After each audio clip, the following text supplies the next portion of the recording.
So let me ask you this. Who all has ever bought or sold a home here? Okay, most everybody. And who has done that in the last maybe 2 to 3 years? Not very many. And so what I'm talking about tonight, what I talk about often, is you have to know what you don't know. You need to know how the industry is changing.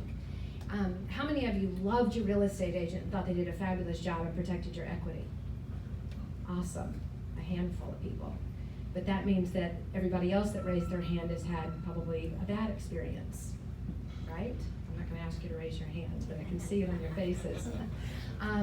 And I get it, because I was that client that had some frustrating experiences, got into the industry and thought that it was just a matter of finding good agents. And it is a matter of finding good agents, but it's also knowing what you don't know.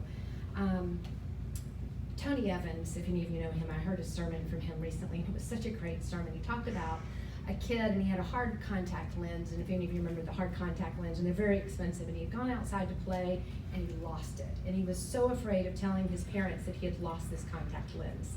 And so he looked a long time, and he came back in, and he was crying, he tells his mom, "I'm so sorry, I lost the contact lens."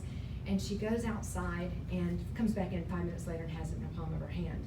He's like, "How did you find it? I looked for an hour and a half." And she's like, "You were looking for a contact lens.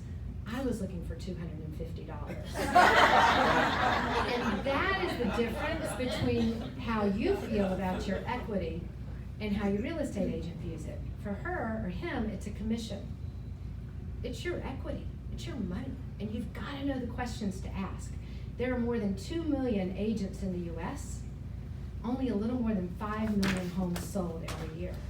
That's something you need to know. You need to know that you are, you're being bombarded by, there's so many different people in the industry. How do you pick the right one?